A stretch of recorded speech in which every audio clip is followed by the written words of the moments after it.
The Lord be with you. Let us pray. Almighty God, we hail you. I now invite His Excellency, the Most Honorable Sir Patrick Allen, member of the Ordination, Honorable Bruce Golding, Prime Minister of Jamaica, Ministers of Government, President of the Senate and Speaker of the House of Representatives, the Most Honorable Portia Simpson Miller, Leader of the Opposition, Your Ladyship, the Chief Justice of Jamaica, Your Lordship, President of the Court of Appeal, Your Excellency, Edwin Carrington, Secretary General of the Caribbean Community, Right Honorable Michael de la Bastide, President of the Caribbean Court of Justice, and Mrs. de la Bastide, Your Excellencies of the Diplomatic Corps, Honorable Members of the Privy Council, Judges of the Court of Appeal and Supreme Court, the Right Reverend Dr. the Honorable Alfred Reed, Lord Bishop of Jamaica, and the Grand Cayman, Professor Winston Anderson, distinguished guests, ladies and gentlemen, good morning. Her Excellency joins me in welcoming each and every one of you to King's House for the swearing in of Professor Winston Anderson as a judge of the Caribbean Court of Justice. We would also want to extend a warm welcome to our guests from the Caribbean who are joining us this morning for this ceremony. We are pleased that you are here, and we thank you for attending. This is a historic occasion. It is the first time that a Jamaican is being appointed to the bench of the Caribbean Court of Justice. And it is the first time that the ceremony is being conducted outside of the Republic of Trinidad and Tobago, where the court is headquartered. President Bastide, I suspect you will find Professor Anderson a calm, cool, and collected judge who, based on his credentials, is bringing to the court a wealth of knowledge and a depth of experience that will further advance the work of both its appellate and original jurisdictions. Undoubtedly, he will contribute significantly to the body of professional work produced by the court and ultimately the maturing of a Caribbean jurisprudence. Professor Anderson, although your elevation to the court will not promote parochial interests, you can depend on us here in Jamaica for the support and affirmation that is necessary to optimally execute your tasks. And I am sure you will not be deprived of similar sentiments in the wider Caribbean. Best wishes and success to you in your new post. Will you come forward, please, to take and subscribe to the oath of office?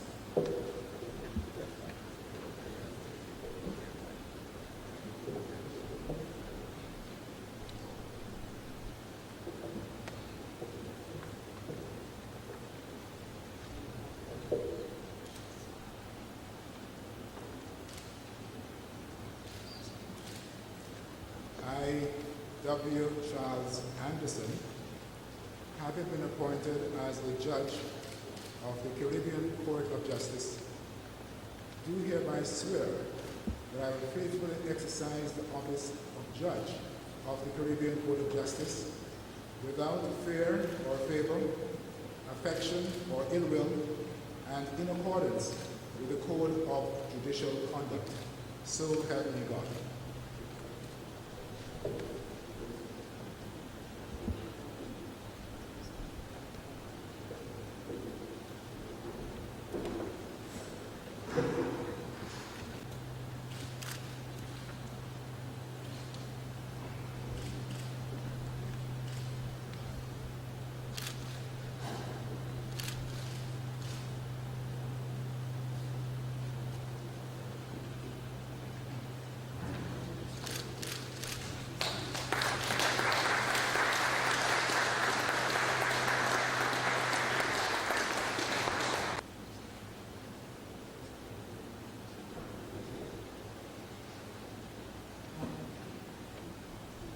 Your Excellencies,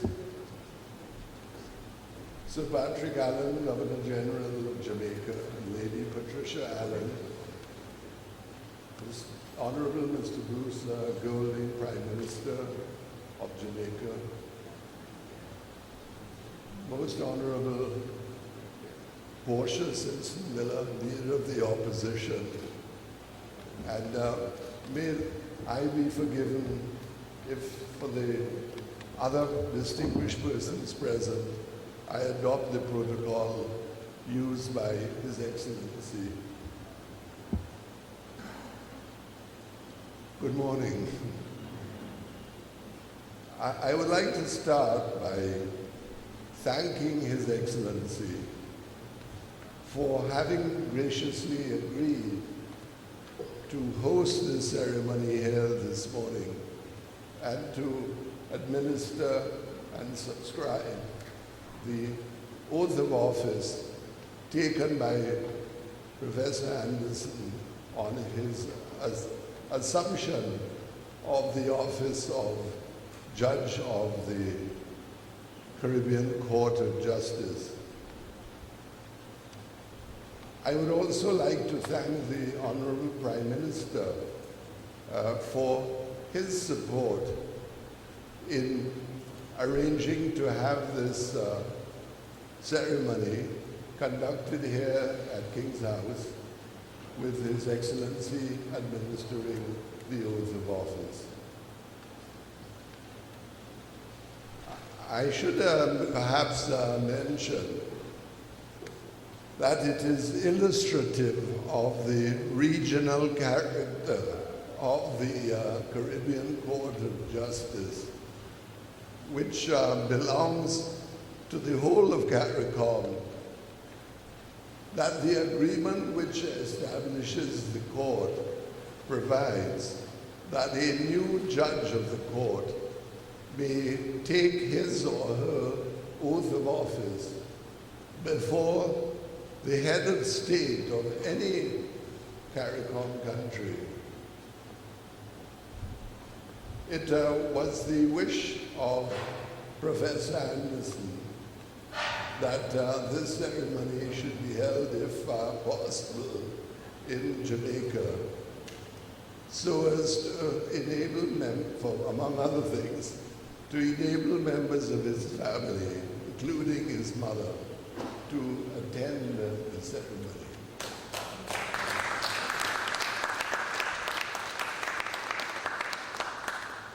I was more than willing to accommodate that wish, and the consequent application which I made to the head of government and the head of state of Jamaica happily met with a very positive response.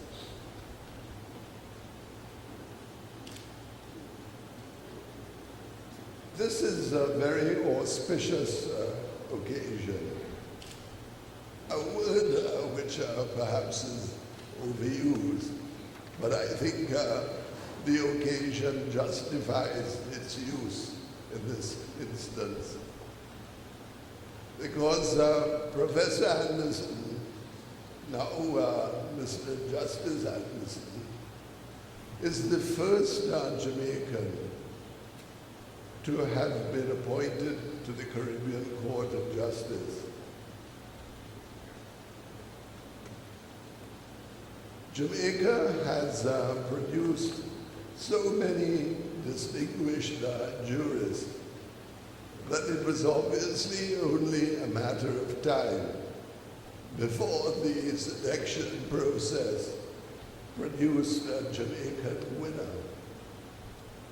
That selection process is one based on merit and not on, for instance, the allocation of seats on the court on a geographical basis.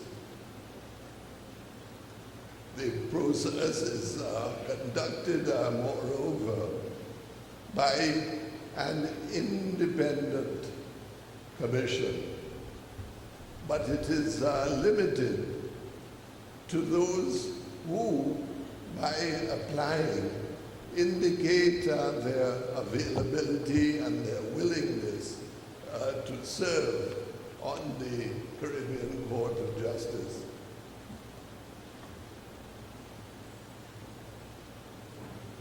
The process of selection which led to Professor Anderson's appointment was one in which the Regional Judicial and Legal Service Commission selected 3 persons for interview, shortlisted 3 persons, including, of course, Professor Anderson.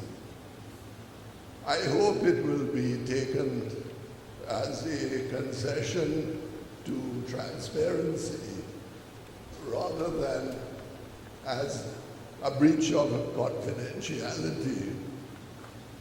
If I mention to you this distinguished gathering that the other 2 interviewed were also Jamaicans, so that in the language of the horse racing community,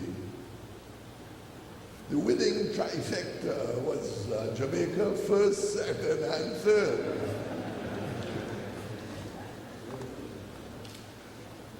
My wife and I are delighted to be here in Jamaica, and more especially to be here at King's House this morning. Perhaps my presence here may be seen as an earnest of the commitment which the court has given to be an itinerant court, as is called for by the geographic location of the CARICOM countries which access our appellate jurisdiction and the number of cases which come to us from them. And I would like to say that nothing would give me more pleasure and satisfaction than if I had to return to Jamaica before I retire, together with my colleagues, in order to keep faith with that commitment.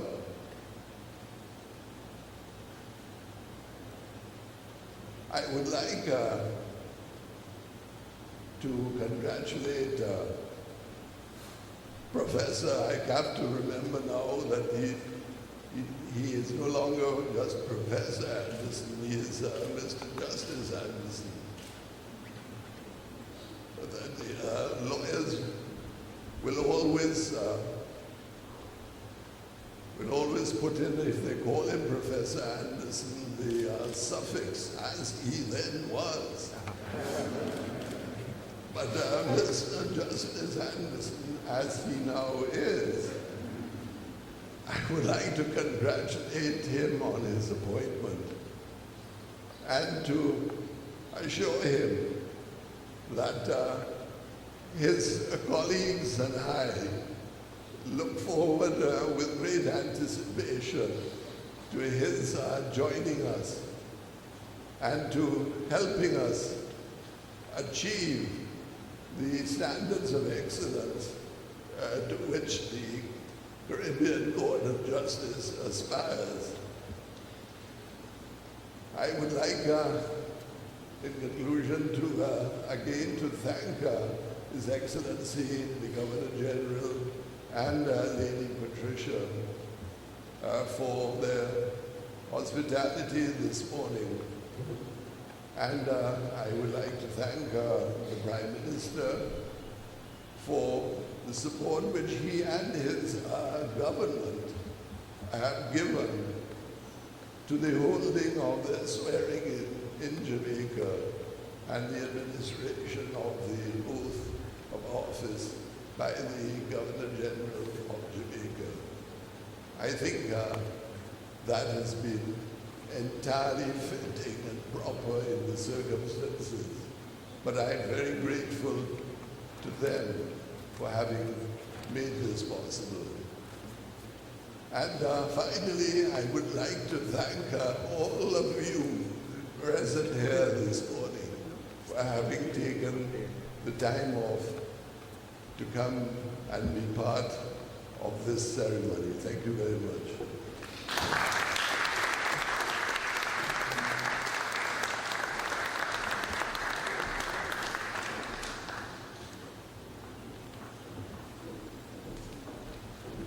I now invite His Excellency.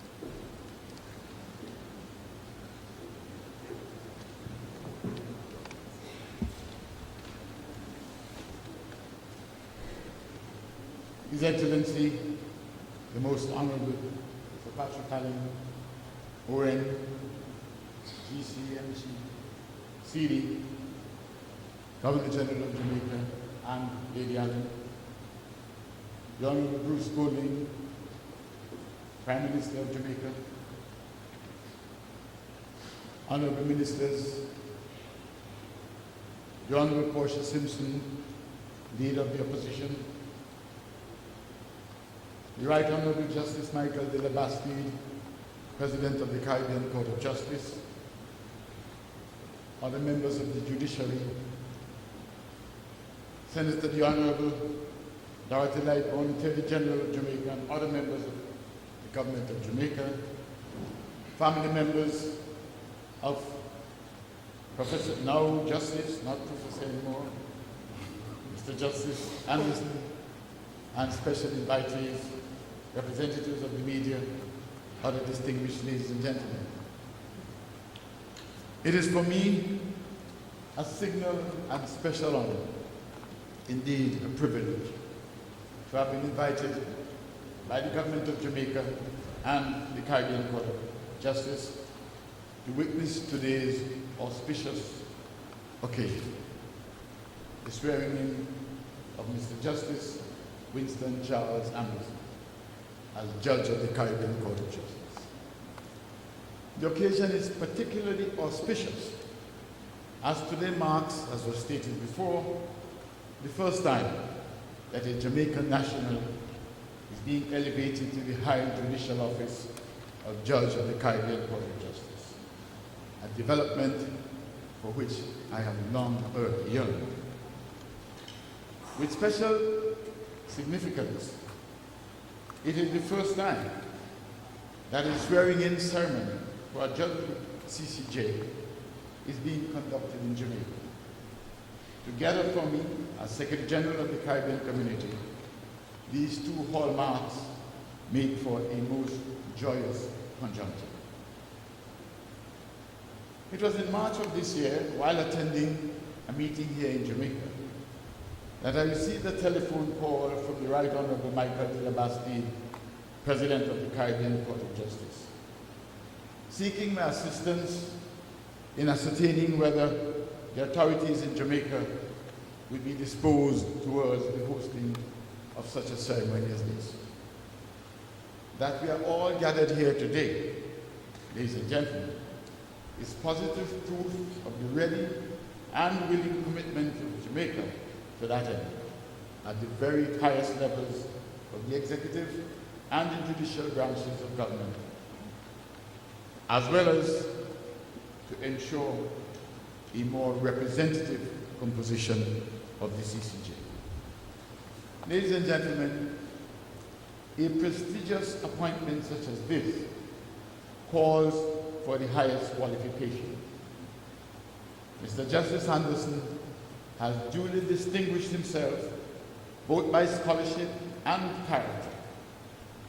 My knowledge of the candidate leaves me in no doubt of this fact. Indeed, in discharging its function as the appointing authority for judges, the Regional Judicial and Legal Services Commission would not have been inordinately challenged in arriving at the choice of Professor Anderson. And so it is with a decided feeling of accomplishment that all of Jamaica should hail today's swearing-in ceremony of Mr. Justice Anderson, being fully assured that he will be able, in the independent and impartial discharge of his duties at the Caribbean Court of Justice, to make a sterling contribution to the evolving body of regional jurisprudence and to the further development of the Caribbean Court of Justice.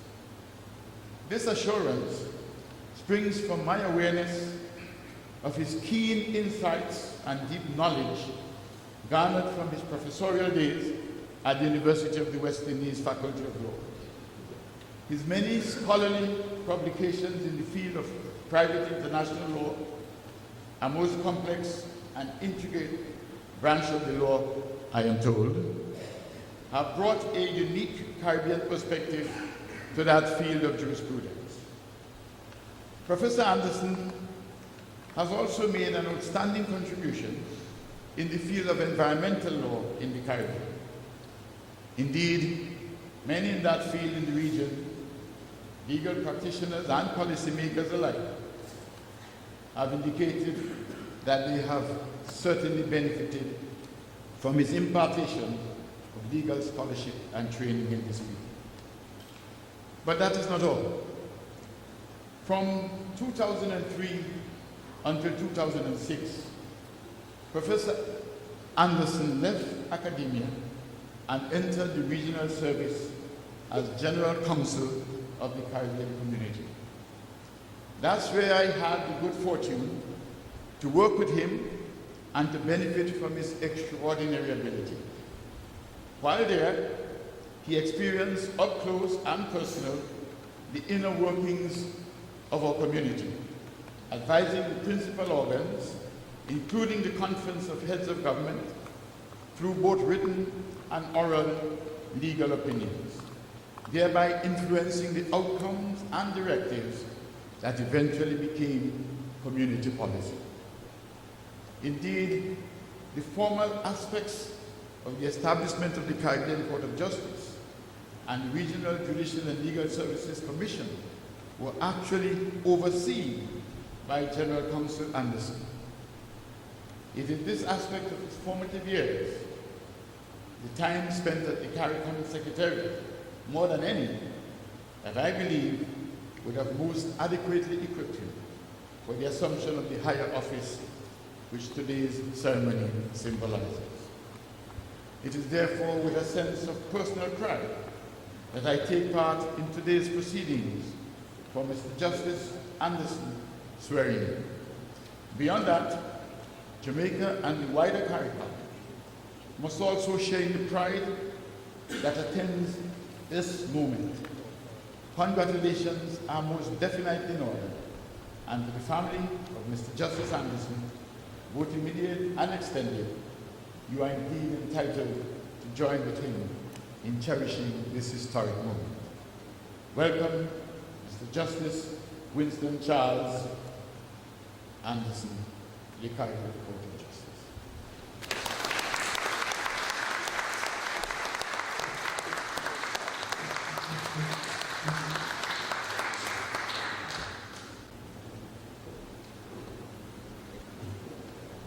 Your Excellencies, Most Honorable Leader of the Opposition, the Honorable Attorney General, the President of the Senate and the Speaker of the House, our Chief Justice and President of the Court of Appeal, and other members of our own local judiciary, the Secretary General of the Caribbean Community, members of the Privy Council, the President of the Caribbean Court of Justice, and of course Mr. Justice Winston Anderson and members of his family. I'm pleased to join with President de la Bastide and Secretary General Carrington in congratulating Professor Anderson on his appointment to the Caribbean Court of Justice. Naturally, I'm proud of the fact that he's a Jamaican and the first Jamaican to be appointed to the court. Much as we delight in that fact, his appointment is by no means part of some design at geographical distribution. Rather, he was chosen because he is eminently qualified because of his erudition and scholarship, because of his considerable knowledge of Caribbean law, the context in which it was founded, and the juridical framework in which it must flourish. Caribbean jurisprudence is not in its infancy. It has deep roots in British common law practices. Professor Anderson is among a long list of eminent legal practitioners who have not only mastered the origins and the practice of our legal system, but have helped to shape and adapt it to serve the needs of the Caribbean people. Many of his years were spent in the teaching of law, in graduating students who today are the purveyors of a signage tradition, and whose submissions he will now consider in a different capacity and from a loftier chair. But in addition, as Secretary General Carrington has pointed out, he served at the Nurse Center of Caribbean Integration and General Counsel of the Caribbean Community. He therefore brings to the bench not just his unquestioned acumen, but an intimate awareness of the Caribbean mission, the fulfillment of which depends in significant part on the development and application of Caribbean jurisprudence. The CCJ is still a fledgling institution. In its short period of existence, just 5 years, and just under 50 judgments, his decisions have inspired confidence, and President de la Bastide and his fellow jurists are to be commended. They have sought to lay some foundation on which the future of the court can be built. The CCJ is not without its many challenges. Any court that travels more than a dozen sovereign states, where despite considerable efforts, the ideals of integration continue to contend and to struggle with our separateness, will inevitably encounter challenges. Part of the challenge facing Professor Anderson as he joins this august body of the court is to enable the court to demonstrate steadfastly, consistently, and unmistakably that not only is it a preeminent Caribbean institution, but that its value is to be measured not only in Caribbean terms, but in the universality of the fundamental concept of justice, and that its jurisprudence is as strong and as respected as that of any court anywhere in the world. Some of the challenges confronting the CCJ are beyond the ambit of the court itself. Its final appellate jurisdiction has been limited to two countries, Barbados and Guyana, joined only 2 weeks ago by Belize. Its original jurisdiction still does not embrace all the members of CARICOM. There are difficulties, not the least of which is that CARICOM comprises countries with both common law and civil law traditions. There are some constitutional hurdles that some member states face difficulty in overcoming. There are reservations that others are yet to resolve. And in the final analysis, the future of the court is intertwined with the future of CARICOM itself. The growth of the court beyond its current subscription is therefore not an issue to be charged to the CCJ. That is an issue for the leaders of the community to determine. That is an issue that is inextricably bound with the progress that we make in deepening the integration process. And that is a process, not simply a deed to be executed. The 31st Conference of Heads of Government of CARICOM will convene in Jamaica in less than 3 weeks. And that is an issue on which our deliberation will focus, not for the first time and not for the last.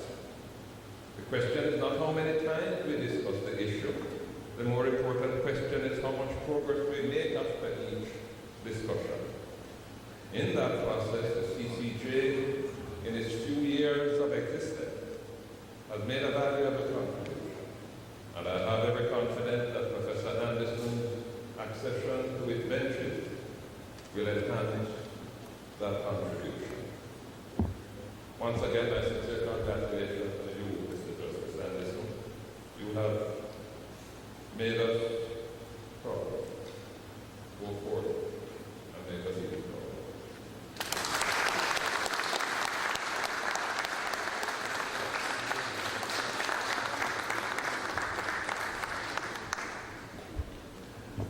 And now, ladies.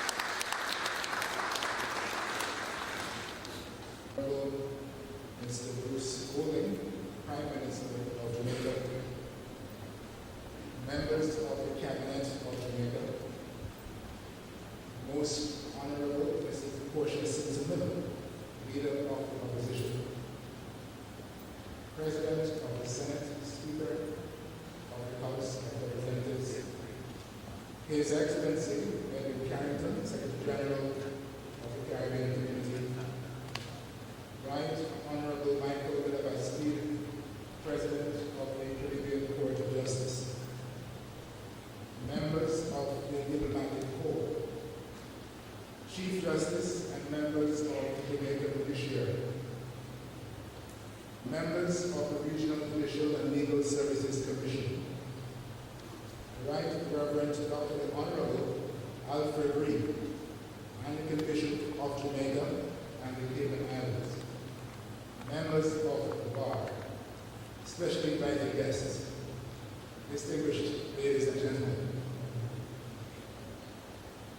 It is evidently with great pleasure that I stand before you here today. I can think of no greater honor nor greater responsibility than to sit as a judge on this region's highest judicial body, the Caribbean Court of Justice.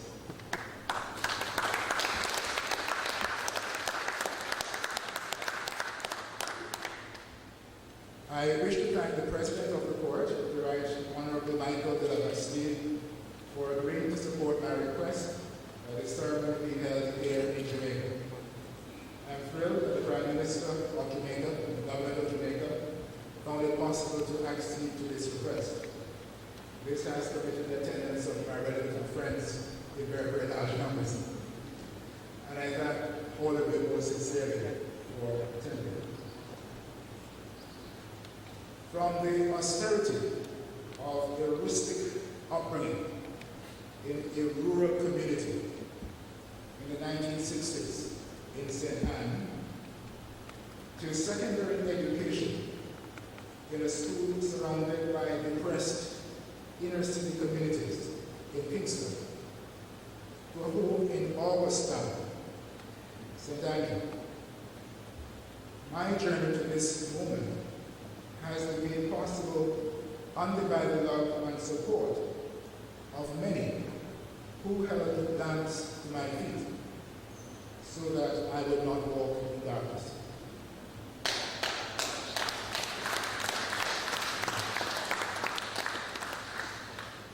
Some of these persons fear I might get into trouble today for swearing in the presence of the Governor General. They are the same persons I have encountered in Barbados and in Guyana, where I have resided, and in every single country in this great Caribbean awards where I have traveled. They are the salt of the earth, and they are the true spirit of a Caribbean, whose sunshine, warmth, spontaneity, and generosity know no limit or limitation. I want to thank the many friends and family who have helped me and who have enriched my life over the years, many of whom are here today. I see Professor Ralph Carnegie in the audience, my teacher, mentor, and friend, who traveled 2 continents in 3 days to be here to share this day with me. Thank you for your time.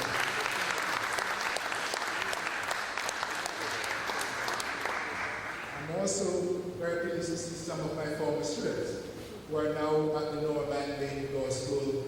Thank you for coming. To the many members of my family who have come from as far as Georgia and Florida in the United States, and as near as Richard's Crescent in Barbados, I thank you all for your unfailing support. My mother, Edith, has been there from the beginning. Thank you, Mom.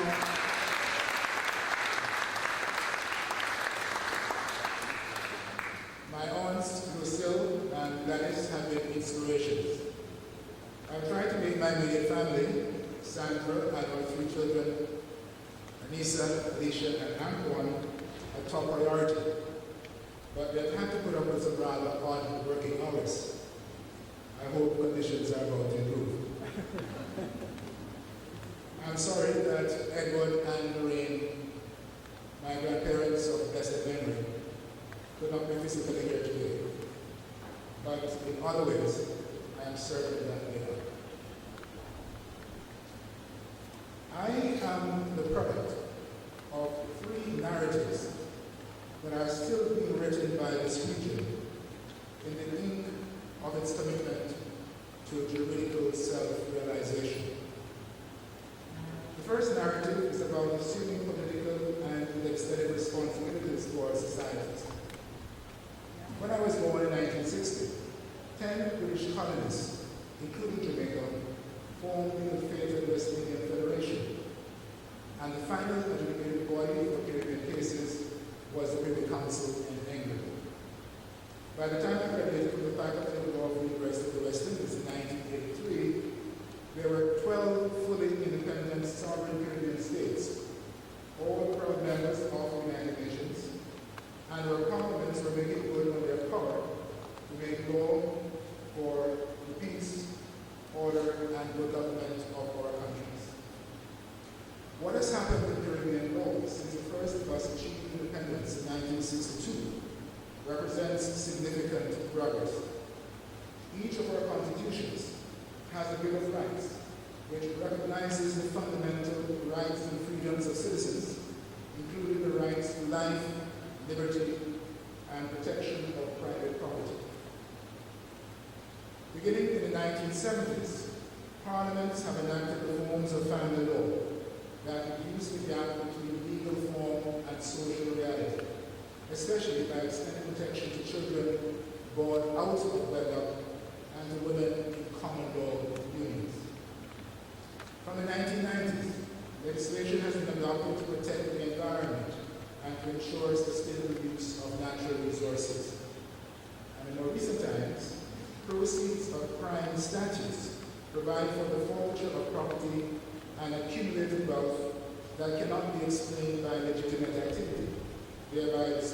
scourge of organized crime. These advances notwithstanding, there remains much to be done by our policymakers in order to secure and enhance our societies. The parliamentary agenda of several of our governments is quite packed. Some members, I'm told, have been put on the fast track.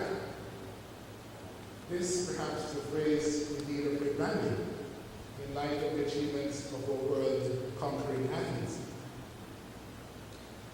The second narrative, unfinished narrative, concerns the ongoing efforts to build an ever more perfect Caribbean integration from the ashes of the West Indian Federation. After 25 years of operation, the original Treaty of Chagaramos of 1973 was found to be inadequate, and in 2001 the region adopted a revised Treaty of Chagaramos, which fused the political and economic dimensions of the community and improved its efficiency in decision making. As we are assembled here today, the Intergovernmental Task Force is again being reactivated to consider and make recommendations for reforming and refining the regional integration arrangements. Sometimes in our discussions of CARICOM, an essential legal fact of crucial significance to the Caribbean people is often overlooked. The Caribbean community, including the Caribbean civil market and economy, was not established outside of its constituent member states. Instead, the community exists within and through member states by creating a single liberalized regional market. Member states retain sovereignty gained at independence, but have agreed to pool that sovereignty in limited areas clearly specified by our policymakers. Thus is created a community that is greater than the sum of its parts. And this leads me to the third and final unfinished manuscript, and the reason that we're here this morning, the Caribbean Court of Justice. The establishment of the Caribbean Court of Justice as the final court of appeal for consenting Caribbean countries was a supreme act of self-realization and the completion of the edifice of sovereignty left unfinished at the time of political independence. In the exercise of its office as the final arbiter of Caribbean constitutions and laws, the CCJ has a vital role to play of vindicating the rights and therefore the worth and dignity of the Caribbean people. In the exercise of its jurisdiction to interpret and apply the revised Treaty of Chagaramos, the Court is invested with responsibility to ensure that CARICOM and the CSME function in accordance with the laws laid down by our policymakers, whether in treaty or protocols or other legal instruments of community. It is this very high office of collaborating in the authorship of a people's individual and collective legal identity that I have the great privilege to be called today. I look forward to making a contribution to this region's jurisprudence in concert with my distinguished colleagues under the outstanding leadership of our esteemed President of the Court.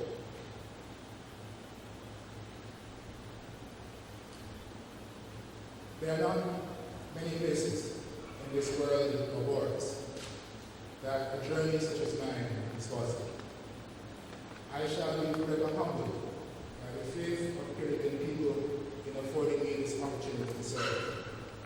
I believe that faith will also guide their hand in the completion of the separate strands of their own juridical story, which ultimately is but one narrative about confidence, about community, and about justice. I am proud to be a member of the Caribbean community.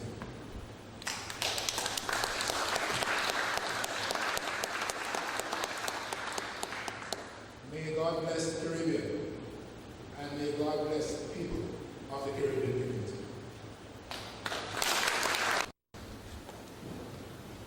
Ladies and gentlemen, we have come to General. I thank you for your participation.